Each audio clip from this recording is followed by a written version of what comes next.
요한복음 13장 1절 한 절 읽도록 하겠습니다. 요한복음 13장 1절 읽습니다. 시작.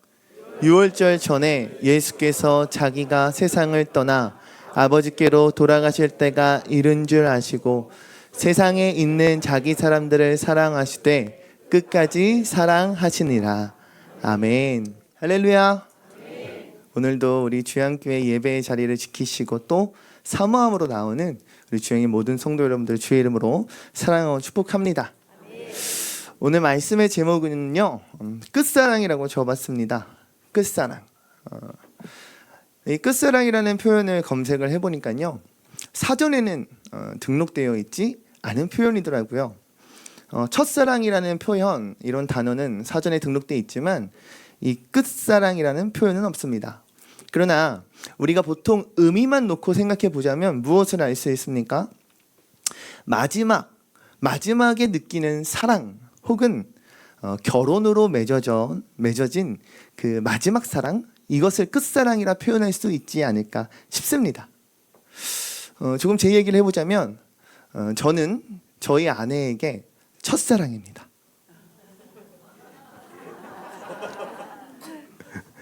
놀라셔야 됩니다.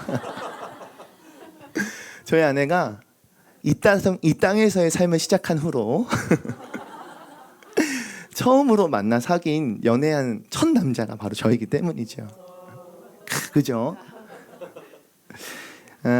그로 인해서 뭐 결혼으로 인한 것이든 혹은 그 사랑이 정말 마지막 사랑이다 여겨졌던 아내에게 있어서 저는 끝사랑이라 표현할 수 있지 않을까요? 물론 저 또한 아내를 향하여 당당히 나의 끝사랑이다 라고 표현할 수 있겠습니다. 즉 무엇을 말합니까? 변하지 않는 사랑, 영원한 사랑, 흔들리지 않는 사랑, 내 인생의 마지막 사랑, 이와 같은 것을 끝사랑이라 표현할 수 있지 않을까. 오늘 함께 읽었던 성경의 말씀 본문은요, 어찌 보면 자신이 이 세상에서의 삶을 끝내 떠나가는 그 순간까지도 사랑하시는 한 분의 이야기를 여러분께 소개하려고 합니다. 바로 그분이 우리 예수님이십니다. 할렐루야. 오늘 13장에서 예수님의 그 끝사랑, 주님의 그 사랑을 말하기 이전에 요한복음 12장을 보면 지금 예수님께서 처한 상황에 대해서 우리가 함께 나눌 수 있어요. 우리 요한복음 12장 9절 말씀 함께 읽어볼게요. 시작. 유대인의 큰 무리가 예수께서 여기 계신 줄을 알고 오니 이는 예수만 보기 위함이 아니요 죽은 자 가운데서 살리신 나사로도 보려 함이러라. 아멘. 아멘. 요한복음 11장에서 예수님께서요, 죽은 나사로를 살리세요. 죽었던 사람을 살리셨어요. 분명히 나사로라는 청년은 죽음을 맞이했고요, 무덤에 들어간 지 나흘이나 4일이나 지난 후에 예수님을 만난 겁니다. 예수님께서 죽은 지 나흘이 지난 나사로에게 이렇게 말씀하세요. 나사로야 나오너라. 나사로야 무덤에서 일어나 나오너라. 할렐루야. 주님 이렇게 말씀하셨어요. 근데 너무나도 신비한 일이 일어난 거죠. 죽었던 그 사람이, 분명 숨이 거두어진 그 육체가 움직이기 시작합니다. 무덤을 향하여 시신을 감싼 그 천을 감은 상태로 움직여 나오기 시작하는 거죠. 여러분 어떠실 것 같아요? 너무나도 놀라운 광경 아닙니까? 어찌 보면 오싹할 수도 있고, 나중에는 예수님의 말씀으로 이루어진 일이니까, 주님의 사건으로 주님의 그 부르심에 응한 일이니까 놀라움을 넘어 정말 주님을 향한 경외하는 마음이 막 들 것 같더라고요. 다시 말해 이 죽은 나사로를 살리신 그 일을 통하여 12장 9절 말씀과 같이 유대인이 큰 무리가 되었습니다. 성경은 무엇라 말씀합니까? 예수님만 보기 위함이 아닌 죽은 자 가운데 살리신 나사로도 보려 함이라, 이렇게 우리에게 고백하고 있어요. 예수님께서 이제까지 여러 가지 기적을 보이신 것은 사실입니다. 가나의 혼례잔치에서 물이 포도주로 변화하는 그러한 역사도 보이셨고요, 왕의 신하의 아들을 고치시는 기적, 그리고 베데스다 유못에서 38년 된 아주 오래된 병자를 고치시는 기적, 오병이어라는 정말 말도 안 되는 이해할 수 없는 하나님의 축복이요 하나님의 능력을 이루신 기적, 날 때부터 맹인이었던 자를 고치신 것, 여러 귀신을 쫓으신 여러 기적들, 또한 그분의 입술을 통하여 고백되는 하나님의 말씀, 정말 천국의 그 비밀, 하나님의 그 진리의 말씀, 할렐루야, 수많은 기적을 통해서요, 이미 예수님은 그렇죠, 이스라엘 가운데 모르는 사람이 없을 정도로 아주 대스타라 표현할 수 있지 않을까요? 예수님을 따르는 수많은 이들이 넘치고 넘쳤던 그 상황입니다.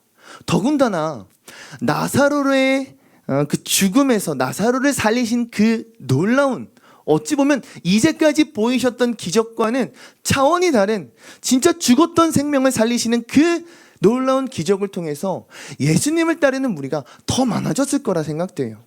그러다 보니까 그런 상황에서 기존의 유대교를 지배하고 있었던, 유대교를 지탱하고 있었던 이 지도자들은요, 충분히 자신들의 그 권력에 위협을 받았을 것이라 생각이 듭니다. 여러분, 그로 인해 모이고 또 모이고 있었던 상황이라는 거예요. 우리 12장 10절에서 11절 말씀도 함께 한 목소리 읽어볼게요. 시작. 대제사장들이 나사로까지 죽이려고 모이하니 나사로 때문에 많은 유대인이 가서 예수를 믿음이더라. 아멘. 아멘. 이미 11장에서요, 예수를 죽이기 위해 이 종교 지도자들은 한 번 이미 모였던, 이미 회의를 거쳤던 상황이에요. 그러던 중에 12장에 다시 모여 예수를 죽일 작당 모의를 하기 시작합니다. 근데 10절에 뭐라 말합니까? 나사로까지 죽이려고 이들이 모의하였다라고 합니다. 왜요? 평범했던 나사로, 그저 한 청년일 뿐인 나사로 왜 죽입니까? 11절에 보니 나사로 때문에 많은 유대인이 가서 누구를? 예수를 믿음이로라. 그러니까 나사로의 이 다지산 그의 모습 때문에 예수를 실제로 믿는 이들이 많아지기 시작한 거예요. 종교 지도자들, 이들의 마음이 어떻겠습니까? 불편하기 시작해요. 당장이라도 예수를 죽이고 싶지만 그를 따르는 큰 무리가 있기에, 예수를 따르는 큰 사람들이 있기에 추종자들 때문에 이러지도 저러지도 못하는 상황에 놓여 있었던 거죠. 그러다 나사로로 인하여 더욱더 예수를 믿는, 예수를 따르는 자들이 점점 많아지는 상황에 더 이상 두고 볼 수가 없게 됩니다. 예수를 잡아 죽이려는 이들의 관심뿐 아니라 일반인들의 관심까지 모두가 모였던 예수님의 삶. 예수님이 가는 곳마다 이슈가 되고 예수님이 가는 곳마다 스포트라이트가 비추었던 예수님의 삶. 어떤 이들도 있습니까? 12장에 쭉 보면요, 예수님 앞에 귀한 향유 옥합을 깨트렸던 한 여인의 이야기도 나옵니다. 자신의 가장 귀한 것을 주님께 깨치며 주님께 눈물로써 기도하며 나아갔던 마리아라는 여인. 어린 아기 새끼의 등에 올라 예루살렘에 입성하실 땐 사람들이 어떻게 합니까? 종려나무가지를 들면서 호산나 호산나 다윗의 자손 예수여 우리를 구원하옵소서. 예수님을 향하여 끊임없는 그런 러브콜이, 주님을 향한 끊임없는 함성이 끊이지 않았던 것이 사실입니다. 이처럼 예수님을 향한 이 관심은 굉장히 집중되고 있었다라는 것. 수많은 무리들, 예수님을 좋아하는 무리, 예수님을 따르는 무리, 예수님의 인기에 힘이 부려는 무리, 혹은 예수님을 죽이려는 대적들까지도 주님을 하나의 꼭지점 삼아 모이고 있었다라는 거죠. 그 중에 예수님께서 이렇게 말씀하세요. 우리 12장 24절 말씀도 읽어볼까요? 시작! 내가 진실로 진실로 너희에게 이르노니 한 알의 밀이 땅에 떨어져 죽지 아니하면 한 알 그대로 있고 죽으면 많은 열매를 맺느니라. 아멘. 아멘. 예수님께서 제자들 앞에 스스로 이와 같이 말씀하세요. 스스로 순환당하실 것을 예수님은 알고 계셨어요. 예수님은 자신의 사역이 어떻게 흘러갈지, 자신의 사역이 어떤 클라이막스를 맞게 될지, 자신의 사역을 어떻게 마침표를 찍으실지 이미 알고 계셨다라고요. 근데 중요한 것은 예수님의 이 마음을 그 누구도 공감하지 못했을 뿐더러 누구도 예수님의 이 속사정을 알지 못했다라는 거죠. 여러분께도 오늘 질문하고 싶습니다. 주님은 오늘날에도 우리에게 기적의 하나님으로 역사하시는 줄로 믿습니다. 주님을 향한 우리의 시선은 늘 변함없는 줄로 믿습니다. 근데 그 가운데 주님 말씀하시는 거죠. 내가 진실로 진실로 너에게 이르노니 한 알의 밀이 땅에 떨어져 죽지 아니하면 한 알 그대로 있고 죽으면 많은 열매를 맺느니라. 누구 하나 예수님이 그렇게 죽음을 맞이하게 될 것이라는 것을 모르는 상황에서 주님의 이 순한 상황, 주님이 앞으로 처할 상황에 대해서 제자들에게 계속해서 말씀하시는 이 상황에서 오늘 본문 말씀 한 번 더 읽기를 원해요. 요한복음 13장 1절 말씀입니다. 읽습니다. 시작! 유월절 전에 예수께서 자기가 세상을 떠나 아버지께로 돌아가실 때가 이른 줄 아시고 세상에 있는 자기 사람들을 사랑하시되 끝까지 사랑하시니라. 아멘. 아멘. 유월절 전에 예수께서 자기가 세상을 떠나 아버지께로 돌아가실 때가 이른 줄 아시고 주님은 이미 자신의 사역이 끝마칠 때가 왔다라는 걸 이미 알고 계셨어요. 세상 사람들에게 자신의 사람들에게 사랑하시되 끝까지 사랑하셨다라고 우리에게 오늘 고백하고 있어요. 여러분 정말 이게 가능한 일입니까? 진짜 이게 가능할까요? 주님의 그 사역에는 수많은 무리가 따랐고 주님이 가시는 곳마다 기적이 일어났고 이슈가 분명히 일어났다는 거죠. 그에 따라 밀물과 같이 썰물과 같이 주님이라는 꼭지점을 향하여 사람들은 계속해서 지속적으로 여러 가지 종류의 사람들이 모여들고 우르르 모여드는데 그 가운데 주님을 사랑하는 사람만 있었나요? 아니죠. 주님을 어떻게든 죽이고 싶어하는, 주님을 대적하는, 원수라 불릴 수 있는 그러한 무리들도 분명히 있었단 말이죠. 근데 주님 뭐라고 고백합니까? 세상에 있는 자기신의 사람들을 사랑하시되 어떻게? 끝까지 사랑하시니라. 할렐루야. 진짜 이게 가능합니까? 더군다나 무엇라 말씀하십니까? 한 알의 밀이 죽지 아니하면 수많은 열매를 맺을 수 없느니라. 그러하기에 그 밀은 죽어야만 한다라고 주님 말씀하세요. 제자들에게 끊임없이 자신이 나가야 할 방향, 자신이 어떻게 되어야 할 것, 자신이 이루고자 하는 그 목표에 대해서 끊임없이 말씀하신다라고요. 하지만 주님의 그 순환을 이해하지 못하는 제자들, 주님의 그 사역을 진정으로 알지 못하는 제자들, 주님과 3년을 동고동락하며 가장 가까이에 있었던 최측근임에도 불구하고 주님의 사역을 이해할 수 없는 제자들, 주님의 그 말씀에는 관심이 없어요. 그저 나중에 다시 올 주님의 그 나라, 주님이 이루실 주님의 그 왕국에서 내가 주님의 오른편에 앉을지 왼편에 앉을지 자신의 밥그릇만을 챙기게 급급해하는 제자들의 모습이에요. 주님 말씀하시는 하나의 미랄이 뭔지, 주님의 말씀의 비유가 뭔지 생각해 보질 않아요. 관심이 없어요. 그런 제자들이라고요. 근데 여러분 진짜 가능합니까? 그와 같은 제자들을 진짜 끝까지 사랑하는 것이 진짜 가능한 거냐고요. 그런 상황에 자신의 사람들을 사랑하시되 끝까지 사랑하시니라. 여러분, 전 아무리 생각해도, 아무리 이해해 보려고 해도 어렵더라고요. 그러나 성경은 우리에게 분명히 말씀합니다. 주님은 사람을 사랑하시되 끝까지 사랑하시니라. 할렐루야.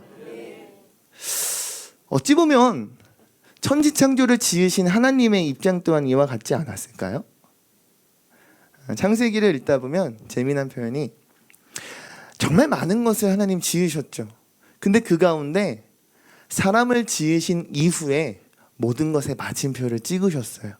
할렐루야. 이 땅에 있는 모든 것, 저 태양도 달도 별도, 이 땅에 있는 하늘과 수많은 바닷물도 누구를 위하여 창조하신 것입니까? 사람을 위한 거예요. 모든 것에 하나님의 애정이 담기고 하나님의 지대한 관심, 하나님의 노력과 애씀이 담겨 있지만 그 마침표는 누구로 인하여 찍혀집니까? 사람으로 인하여 찍혀집니다. 하나님의 사랑이 온전히 사람에게 향하고 있다는 건 우리는 이 천지창조 만물을 바라보면서 만연히 우리가 느낄 수 있는 하나님의 사랑인 줄로 믿습니다. 근데 여러분, 분명 주님의 그 첫사랑이 어떠한 비극을 맞게 됩니까? 그렇게 사랑하셨던 사람, 믿었던 사람이 선악과를 따먹게 되죠. 하나님이 더 이상 나의 삶 가운데 필요 없다라는 고백을 하게 되죠. 중요한 건 하나님은 그와 같은 죄를 지은 사람에게 어린 양을 죽여 가죽옷을 입히시기까지 사랑하셨다라는 거예요. 할렐루야. 하나님은 끝까지 사람을 사랑하셨다라고 말하고 싶어요. 오늘 그 사랑이 우리에게 있게 소망합니다. 우리도 또한 때로는 예수님을 따르는 수많은 청중들 가운데 한 명이지 않을까요? 예수님의 그 기적에 감동하고 놀래서 주님을 따르길 원했고, 때로는 내게 찾아오는 많은 불행과 어려움 때문에 주님을 향하여 손가락질하며 비난하며 등 돌린 경험도 있을지도 모르겠습니다.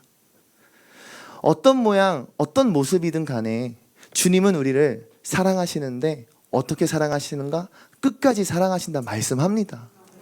우리가 이해할 수 없는 상황, 하나의 미랄이 떨어져 죽어야만 하는 상황에도 주님은 우리를 끝까지 사랑하십니다. 할렐루야.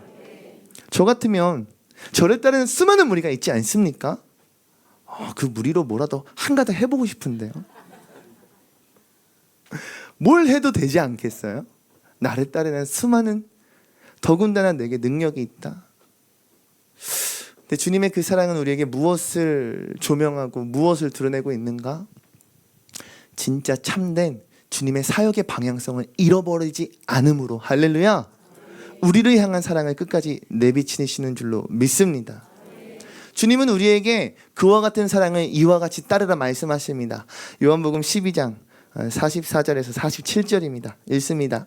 시작. 예수께서 큰 소리로 말씀하셨습니다. 나를 믿는 사람은 나를 믿는 것이 아니라 나를 보내신 분을 믿는 것이요, 나를 보는 사람은 곧 나를 보내신 분을 보는 것이다. 나는 빛으로 이 세상에 왔다. 나를 믿는 사람은 누구든지 어둠 속에 머무르지 않을 것이다. 내 말을 듣고 지키지 않는 사람이 있다 해도 나는 그 사람을 심판하지 않는다. 나는 세상을 심판하러 온 것이 아니라 구원하러 왔기 때문이다. 아멘. 아멘. 예수님은 우리에게 빛으로 오신 줄로 믿습니다. 그 빛이신 예수님이 우리와 함께 하신다면 어둠은 물러갈 줄로 믿습니다. 근데 더 중요한 사실이 있어요. 예수님 우리에게 오신 이유가 무엇라 말씀하십니까? 우리를 향한 심판을 하시기 위함이 아닌 우리를 향한 구원을 이루시기 위하여 우리에게 오셨다 말씀하십니다. 할렐루야. 아, 그렇구나. 예수님 우리를 향하여 심판자로 오신 것이 아니구나. 예수님 우리를 위하여 이 땅에 나의 메시아로, 나의 예수님으로, 나의 구원자로서 이 땅에 오셨구나. 이것을 우리가 진정으로 믿어야 할 줄로 믿습니다. 그렇다면 모든 것이 이해될 수 있어요. 아, 하나님 날 진짜 사랑하시는구나. 그렇게 독생자를 이 땅 가운데 보내셨구나. 예수님 날 진짜 사랑하시는구나. 죽기까지 십자가에 달려 모든 순환과 고난을 감내하시기까지 날 사랑하셨구나. 할렐루야. 그 사랑이라면 모든 것을 이해할 수 있어요. 하나님의 그 사랑이 참으로 믿어지고 하나님의 그 사랑이 내게 있어서 참으로 받아들여지고 믿음으로서 따라갈 수 있다고 한다면, 할렐루야, 우리는 주님의 그 모든 스토리를 이해할 수 있다고요. 주님의 그 모든 기적을 행하실 수 있음에도 나를 위하여 십자가의 길로 가신 일, 주님을 따르는 그 수많은 청중이 있음에도 주님을 죽이고자 했던 그 대적에 대항할 힘이, 능력이, 하나님의 그 권세가 있음에도 불구하고, 타당한 명분이 있음에도 불구하고 침묵하셨던 일, 할렐루야, 나를 사랑하셨기 때문이에요. 이 사실을 오늘 이 시간 우리의 영이 깊이 새기길 소망합니다. 13장을 쭉 보면 어떤 스토리가 계속 쓰여집니까? 성령님이 주시는 감동에 따라서요, 제자들에게 끝까지 사랑하라 말씀하시고 수건을 동여매세요. 그러더니 제자들의 발을 씻기시겠다고 양동이에 물을 받으시고는 제자들 한 명 한 명을 찾아가서 발을 붙잡으세요. 여러분은 어떠실 것 같아요? 만약에 우리 담임 목사님이 우리 집사님 찾아가가지고 4층에서 밥 먹고 있는데 갑자기 신발을 막 벗기시고 되게 불편하지 않으세요? 부담스러우시죠? 근데 예수님이 제자들한테 찾아가셔서 지금 이와 같이 하고 계시다는 거예요. 한 명 한 명의 발에 정성 들여 씻겨줍니다. 제가 초등학교 때 이 세족식이라는 것을 성경학교 프로그램에서 처음으로 한번 해봤거든요. 근데 그때 당시에 다른 교회 친구들과 함께하는 연합이었는데 저와 함께 파트너를 이뤘던 친구는 여학생이었어요. 근데 저는 또 하라면 또 열심히 하는 성격이거든요. 그래서 그 여학생의 그래봤자 뭐 11살 요 정도예요. 그 여학생의 발가락 사이사이로 막 이렇게 막 닦아줬어요. 근데 그 여학생은 저한테 그냥 이렇게 물만 뿌리는 거 있죠. 얼마나 서운하던지. 근데 예수님은 어쨌든 어떤 방식으로까지는 모르겠지만 정성들의 제자들의 발을 닦아주셨어요.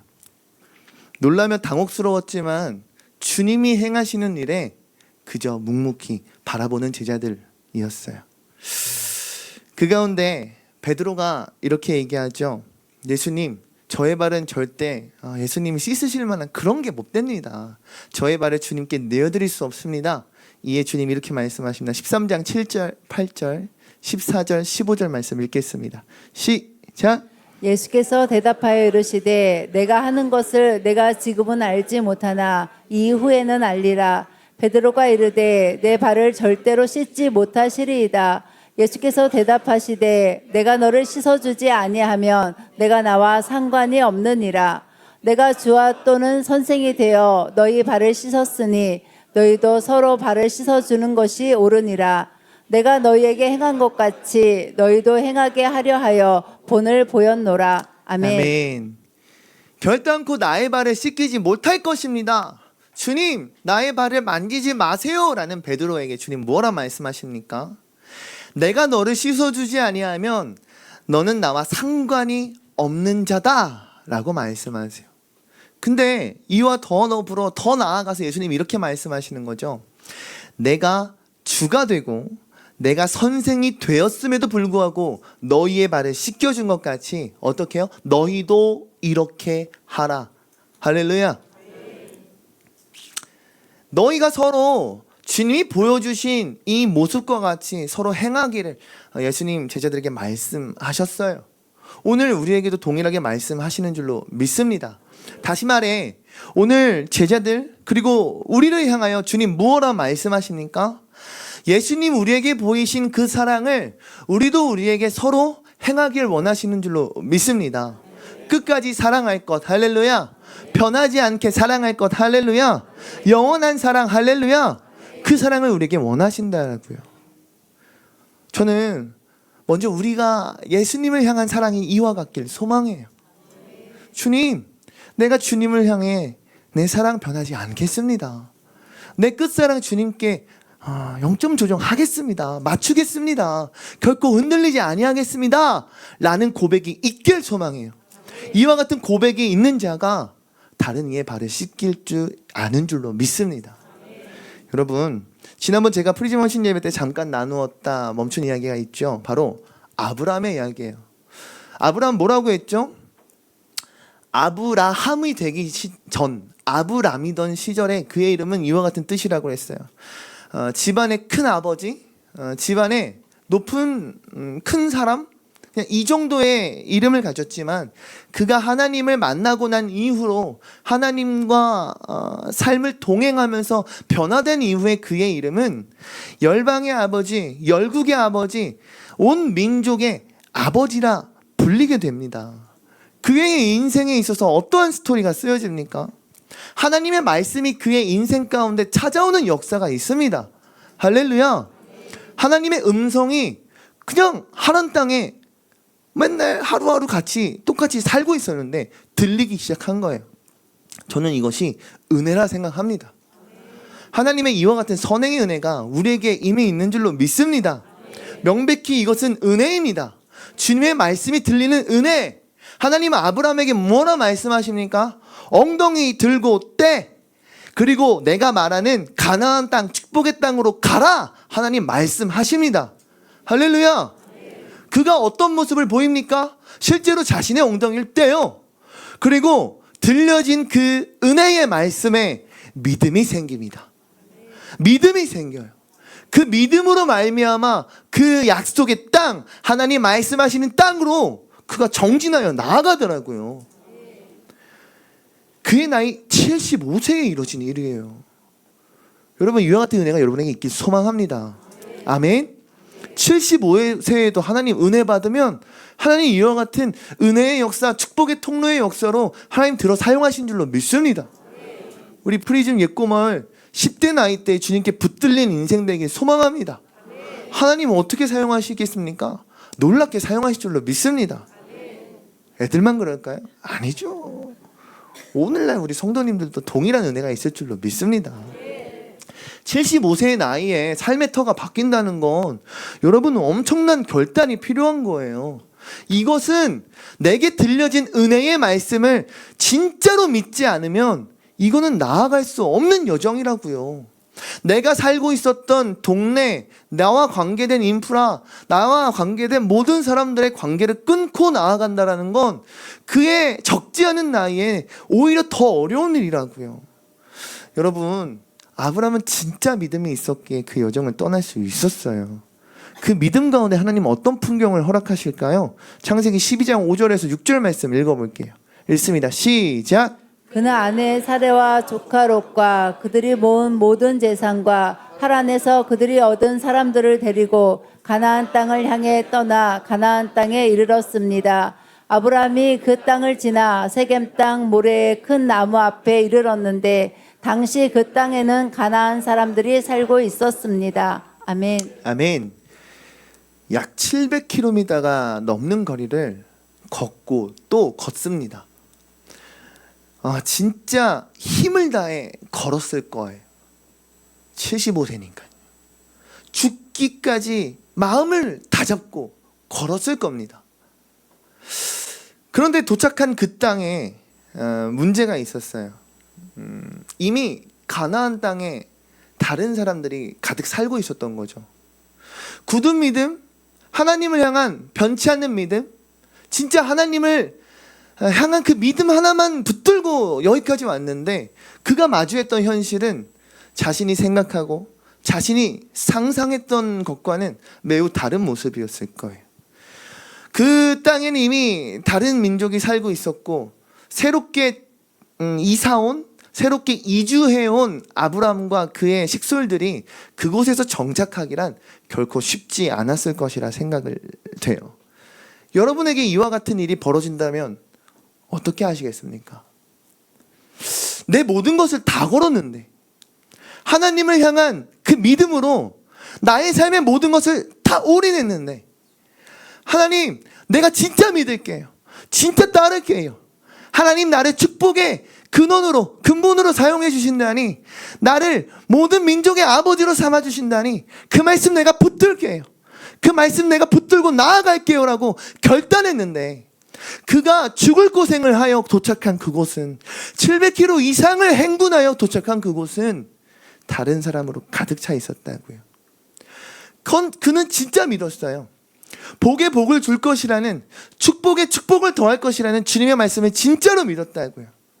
근데 그가 마주했던 현실은, 그가 마주했던 그곳의 땅의 풍경은 그의 생각, 그의 상상과는 매우 다른 모습이었어요. 우리 7절에서 8절, 12장 7절 8절도 읽어봅시다. 시작. 여호와께서 아브라함에게 나타나 말씀하셨습니다. 내가 내 자손에게 이 땅을 주겠다. 아브라함은 여호와께서 자신에게 나타나신 그곳에 제단을 쌓았습니다. 거기서에서 그는 베델 동쪽에 있는 산으로 가서 장막을 쳤는데 그 서쪽에는 베델이 있고 그 동쪽에는 아이가 있었습니다. 거기에서 그는 여호와를 위해 제단을 쌓고 여호와의 이름을 불렀습니다. 아멘. 아멘. 7절 말씀을 보니 여호와께서 나타나신 그곳에 제단을 쌓았다라고 말하고 있어요. 단을 쌓는다는 것은요, 하나님을 향한 굳은 믿음을 나타내고요, 하나님을 향한 참된 감사의 마음, 감사의 예배를 나타냅니다.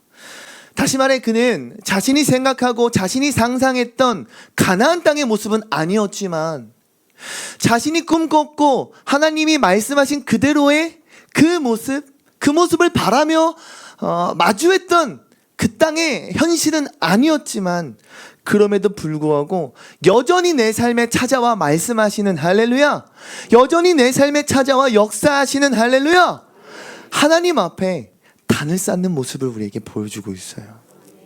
여러분, 저의 삶, 여러분들의 삶이 이와 같길 소망해요. 저는 오늘 12장에서 아브라함이 우리에게 보여주고 있는 이 고백이 이와 같이 들려요.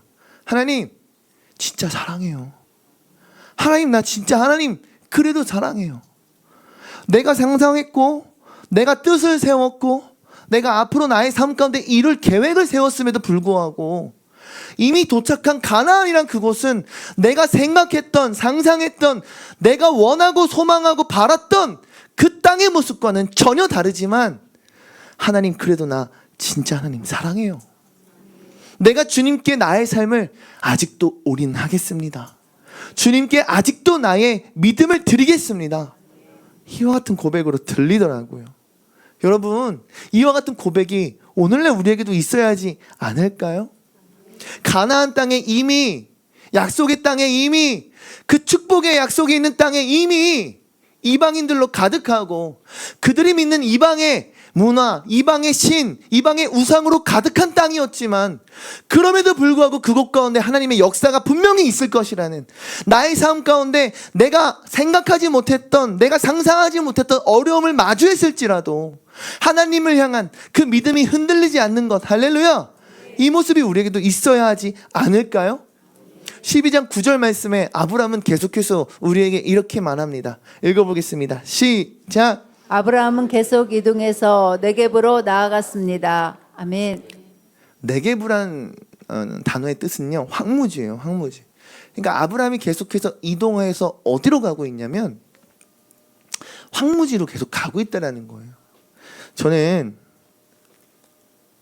정말 비옥한 땅, 정말 축복의 땅이라 말할 수 있는 그 기름진 가나안 땅을 내버려 두고 아무것도 없는 황무지요 허허벌판인 네겝으로 계속하여 피하고 이동하는 아브라함의 모습을 바라보면서 정말 하나님을 향하여 소망을 둔 자라, 정말 하나님을 향하여 자신의 믿음을 지키는 자라, 이렇게 말할 수 있지 않을까 생각해 봅니다. 할렐루야. 아, 그렇구나.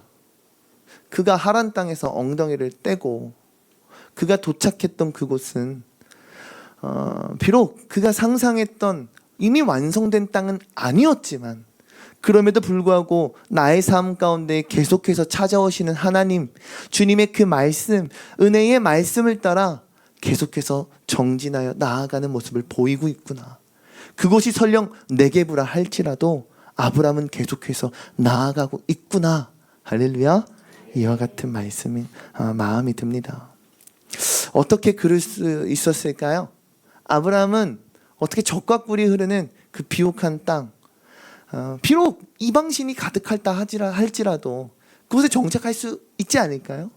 그럼에도 불구하고 이방신들을 피하고 다른 민족들을 피해 하나님께 단을 쌓을 수 있는 것을 찾아가는 그런 모습을 어떻게 해서 계속해서 지속적으로 보일 수 있을까요? 저는 단 하나라고 생각해요.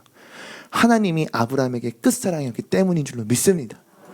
그 끝사랑이 있다면 할렐루야, 그 믿음이 있다면 할렐루야, 나아갈 수 있는 줄로 믿습니다. 저는 우리가 이와 같길 소망해요. 말씀을 정리하고 마치고자 합니다. 예수님은 우리를 사랑하셨습니다. 주님은 지금도 우리를 사랑하시는 줄로 믿습니다. 성경에 쓰여진 그 사랑과 오늘날 우리에게 역사하시는 주님의 사랑은 동일한 줄로 믿습니다. 어떻게 사랑하셨는가라고 묻는다면 우리는 당연히 이렇게 말할 수 있어요. 끝까지 사랑하셨다. 우리는, 저와 여러분들은 이렇게 표현할 수 있겠어요. 예수님의 끝사랑이다. 아, 나는 주님의 끝사랑이구나. 죽기까지 날 사랑하셨구나. 예수님의 그 삶에 여러 가지 환경과 여러 가지 밀물과 썰물과 같은 그 사람들 사이에서도 나를 끝까지 포기하지 않으시고 사랑하셨구나. 반대로 여러분에게 질문하고 싶어요. 여러분의 끝사랑은 어디를 향하고 계십니까? 여러분의 끝사랑은 누구라고 말할 수 있으십니까? 주님의 그 끝사랑은 말씀드렸듯 죽기까지 우리를 사랑하셨어요. 죽기까지 우리를 향하셨어요. 마치 하나님이 아담에게 가죽옷을 지어 입혀주시기 위해 어린 양을 잡으셨듯 예수님은 스스로가 십자가의 순환과 모진 고통을 당하실 것을 이미 아셨다고요. 그럼에도 불구하고 그 길을 걸어갈 수 있었던 이유는 무엇입니까? 우리가 끝사랑이기 때문인 거예요. 여러분, 더 나아가 죽음을 이기시고 부활하신 주님의 그 끝사랑을 우리가 바라보길 원해요. 주님은 우리를 어떻게 사랑하셨는가? 죽기까지 사랑하셨지만 더 나아가 죽음을 이겨내시고 부활하시기까지 우리를 사랑하신 줄로 믿습니다. 그러하기에 우리도 주님을 향한 정말 결단이 필요한 오늘이지 않을까요? 주님을 향한 변하지 않는 그러한 고백이 우리에게도 있어야 하지 않을까요? 주님, 나 또한 주님을 정말 사랑합니다. 나 또한 내 인생 가운데 주님을 향한 이 사랑을 지키겠습니다. 이 사랑을 붙들겠습니다. 흔들리지 않는 믿음 가운데 내가 바로 서겠습니다. 예수가 아니면 안 된다라는 그 마음, 그 굳은 결심, 어찌 보면 내 삶의 모든 것을 주님께 올인하겠습니다. 주님, 나의 삶을 주님께 내어드리겠습니다. 나의 삶 가운데 주님 역사하여 주시옵소서. 이와 같은 믿음 가운데 주님의 은혜의 기적이 있는 줄로 믿습니다. 우리 마지막으로 요한복음 14장 12절 말씀 읽겠습니다. 시작. 내가 진실로 진실로 너희에게 이르노니 나를 믿는 자는 내가 하는 일도 그도 할 것이요 또한 그보다 큰 일도 하리니 이는 내가 아버지께로 감이라. 아멘. 아멘. 말씀 보니 이렇게 적혀 있네요. 나를 믿는 자는 내가 하는 일을 그도 할 것이요 또한 그보다 큰 일도 하리라. 할렐루야. 주님께서 우리에게 보여주신 그 사랑, 때로는 큰 기적을 이루시기도 하셨지만 주님의 그 진짜 사랑의 모습은 제자들의 발을 씻기시는 그 모습이라 말할 수 있지 않을까요? 다른 이의 발을 나 또한 씻겨줄 수 있는 한 사람 되길 소망합니다. 주님 우리에게 행하셨던 그 사랑의 모습과 같이 나 또한 그 사랑을 힘입어 그 사랑을 본받아 오직 예수 그리스도로 말미암아 사랑으로 나아갈 수 있는 우리 주양교회가 되게 주님의 이름으로 축원합니다. 우리 이 시간 찬양하며 나아가길 소망합니다. 그 사랑이라는 찬양이에요. 찬양 가사 잘 아시겠지만 주님 이렇게 말씀하세요. 상한 갈대와 같은 우리를 꺾으시지 아니하시는 사랑. 저라면 꺾거든요. 꺼져가는 등불과 같은 우리를 끄지 아니하시는 사랑. 주님의 사랑이 이와 같대요. 더 나아가 하늘의 모든 권세, 하나님의 아들, 하나님으로서 누릴 수 있는 모든 영광을 버리신 그 사랑이 오늘 우리에게 임한 줄로 믿습니다. 다시 말해, 우리가 그 사랑을 진짜 본받는다면, 우리가 그 사랑을 진짜 붙잡는다면, 우리가 오늘 이 시간, 기도 시간에 그 사랑을 정말 붙잡아 나아간다면 우리의 삶은 기적으로 가득 찰 줄로 믿습니다. 함께 그 사랑 고백하며 나아가는 저와 여러분 되길 소망합니다. 함께 고백합시다. 아버지 사랑, 아버지 사랑 내가 노래해. 아버지 은혜 내가 노래해. 그 사랑 변함없으신 거짓없으신 성실하신 그 사랑 사랑할 때 꺾지 않으시는 꺼져가는 등불 끄지 않는 그 사랑 변함없으신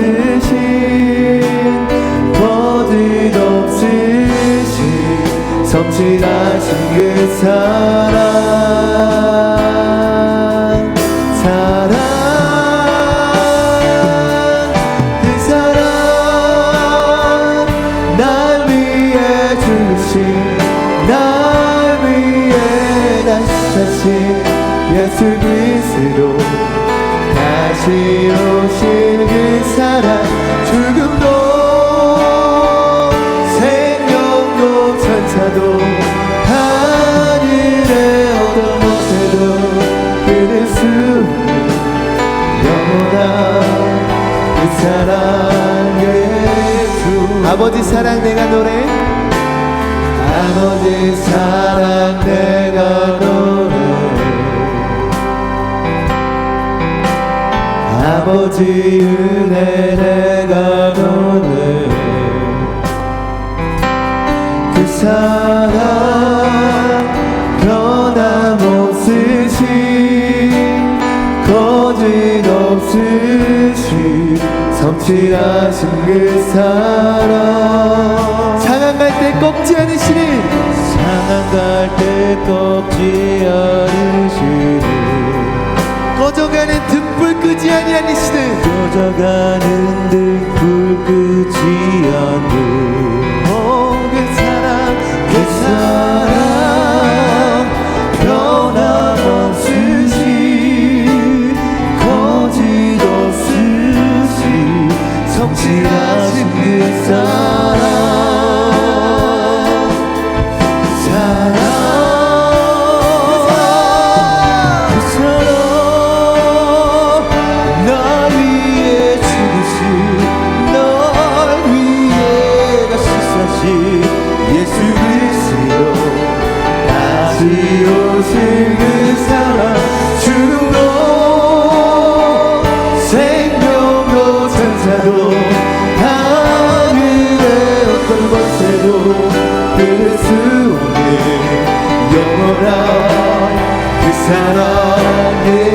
우리 마음을 결단하며 고백합시다. 그 사랑 나 위해 죽으신 날 위해 다시 사신 예수 그리스도 다시 오신 그 사랑 죽음도 생명도 천사도 하늘의 어떤 것에도